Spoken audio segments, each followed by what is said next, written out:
शरद पवार गटाचे मुख्य प्रवक्ते महेश तपासे आपल्यासोबत जोडले गेलेले आहेत। महेशजी, खरं तर आंदोलन स्थळावरून सोनम वांगचुक यांना हटवण्यात आलेला आहे। अगदी 21 दिवसांपर्यंतचा हा त्यांचा लढा होता आणि यानंतर ते मागे कुठेतरी हटत नव्हते, म्हणून हे सरकारकडून पाऊल उचलण्यात आलंय का? काय तुमची पहिली प्रतिक्रिया आहे?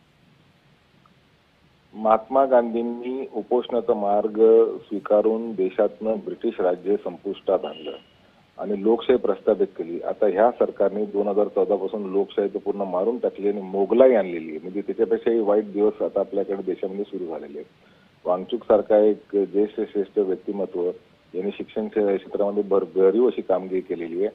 अशा व्यक्तीने एकच मागणी केली की नीट पेपर फुटीचा जो घोटाळा झाला त्याची नैतिक जबाबदारी शिक्षण मंत्र्यांनी स्वीकारली पाहिजे, त्याचा राजीनामा घेतला पाहिजे।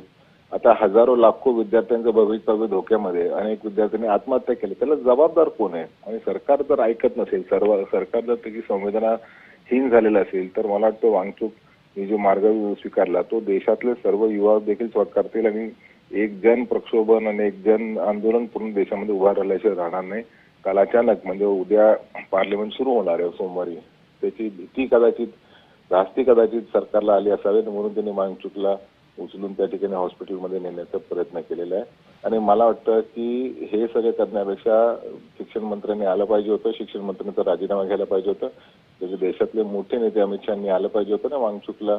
मला वाटतं वांगचुकजींना त्यांचा उपास सोडण्यासाठी त्यांनी सहकार्य करायला पाहिजे होतं। महेशजी, खरं तर ठाकरे गट असेल, मनसे असेल यांनी जाहीर पाठिंबा वांगचुक यांना दिलेला आहे। आपली काय नेमकी भूमिका पक्षाची? आमच्या नेत्या सुप्रियाताई आणि आमचे नेते शरदचंद्र पवार साहेब यांचाही पूर्ण पाठिंबा आहे। नीट पेपर फुटी झाली, ह्या देशातल्या लाखो तरुणांना, लाखो विद्यार्थ्यांच्या जीवनावर त्याचा परिणाम झालेले आहेत। शिक्षण क्षेत्रामध्ये जे काम करतात त्यांना त्याची व्याप्ती माहिती आहे आणि म्हणूनच अशा पद्धतीचं होऊ नये भविष्यामध्ये आणि त्याची नैतिक जबाबदारी शिक्षण मंत्र्यांनी स्वीकारावी, याच्यासाठी त्याचा राजीनामा मागितला जातोय। ज्या वेळेला काँग्रेसच्या काळामध्ये काँग्रेसचं सरकार असताना, युपीचं सरकार असताना एखादा घोटाळा झाला तर मंत्री नैतिक जबाबदारी स्वीकारून राजीनामा देत होते, परंतु आता मोगलाईमध्ये साधा प्रश्न तुम्ही मोदी सरकारला विचारू शकत नाही अशी अवस्था या देशाची झालेली आहे। जी, निश्चितच। महेशजी, धन्यवाद आपण दिलेल्या या प्रतिक्रियेबद्दल।